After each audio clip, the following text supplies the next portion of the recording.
TRS party ఎన్నికల హామీలన్నీ నెరవేరుస్తుందని, తెలంగాణ ప్రజలు గర్వపడే విధంగా టీఆర్ఎస్ పాలన ఉంటుందని, ప్రజా సమస్యలను అపహాస్యం చేయవద్దని ఆర్థిక పౌర సరఫరాల శాఖ మంత్రి ఈటెల రాజేందర్ రాజకీయ పార్టీలకు విజ్ఞప్తి చేశారు. అసెంబ్లీ మీడియా పాయింట్ వద్ద ఆయన మాట్లాడుతూ టీఆర్ఎస్ ప్రభుత్వం ఇచ్చిన హామీలను నెరవేరుస్తుందని స్పష్టం చేశారు. రూపాయలు లక్షలోపు రైతు రుణమాఫీకి టీఆర్ఎస్ ప్రభుత్వం కట్టుబడి ఉందని పునరుద్ఘాటించారు. ప్రతి జిల్లాలో సూపర్ స్పెషాలిటీ హాస్పిటల్ నిర్మిస్తామని హామీనిచ్చారు. పోలవరం ఆర్డినెన్స్ ను ఆపాలని టీఆర్ఎస్ మొదటి నుంచే ఉద్యమిస్తుందన్నారు. ఈ అంశంపై మాట్లాడే నైతికత కాంగ్రెస్ కు లేదని, పోలవరంపై మాట్లాడే హక్కు కేవలం టీఆర్ఎస్ కు మాత్రమే ఉందని ఆయన అన్నారు. గవర్నర్ గారి ప్రసంగం 4 కోట్ల ప్రజల ఆత్మను ఆవిష్కరించే ప్రసంగంగా కొనసాగింది.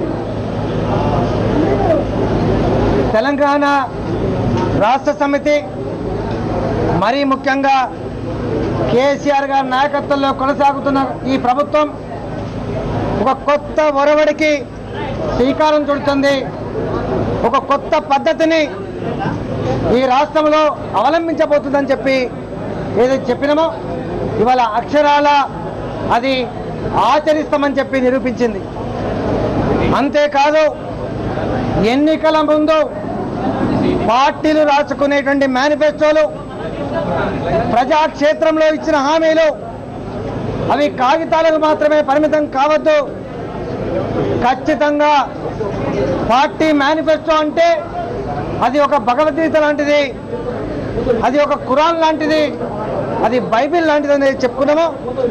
ఇవాళ గవర్నర్ గారి ప్రసంగంలో ప్రజాక్షేత్రంలో మేనిఫెస్టోలో ఇచ్చిన హామీలని ఖచ్చితంగా అమలు చేస్తామనే పద్ధతిలో పట్ల ఇవాళ గవర్నర్ గారి ప్రసంగం కొనసాగింది. ప్రతిపక్ష పార్టీలు హుందాగా గౌరవంగా గవర్నర్ గారి ప్రసంగాన్ని హర్షిస్తాయని చెప్పి మేము ఆశించినాం. కానీ వాళ్ళు విమర్శ చేసి వాళ్ళ సంస్కారాన్ని మరొకసారి చాటుకునే ప్రయత్నం చేసిండ్రు. ఏం వ్యతిరేకం మీరు? దేనికి వ్యతిరేకం మీరు? ఏది కావాలనుకుంటున్నారు మీరు? ఇవాళ మేమన్నాం, మా మేనిఫెస్టోలో చెప్పినాం, మా కేసీఆర్ గారు అనేక సార్లు హామీ ఇచ్చిండ్రు. ఈ రాష్ట్రం సమగ్ర అభివృద్ధి జరగాలంటే, ఎవరి కాళ్ళ మీద వాళ్ళు బతకాలంటే వారికి కావాల్సింది విద్య అని చెప్పి అన్నాడు. కూలీ చేసుకునే కొడుకైనా, బంగ్లాలో ఉన్న కొడుకైనా అందరికీ ఇంగ్లీష్ మీడియంలో ప్రభుత్వ పరంగా సమాన విద్యను అందించాలన్నటువంటి కాన్సెప్ట్ని నొక్కి వక్కానించింది. దానికి మీరు వ్యతిరేకమా అని చెప్పి అడుగుతా ఉన్నా. పేద ప్రజానికానికి ఇంగ్లీష్ మీడియంలో ప్రభుత్వపరమైన విద్యను కేజీ టు పీజీ వరకు అందిస్తామని చెప్పినామో దానికి మీరు వ్యతిరేకమా అని చెప్పి అడుగుతా ఉన్నా. అంతేకాదు, కేంద్ర ప్రభుత్వం అనేక సంవత్సరాల క్రితమే ఎస్సీలకి ఎస్టీలకి జనాభా ప్రాతిపదిక పైన డబ్బులు ఖర్చు పెడతామని చట్టం చేస్తే అది అమలు కాలే. ఇవాళ మేము చెప్పినాం, ఈ 5 సంవత్సరాల కాలంలో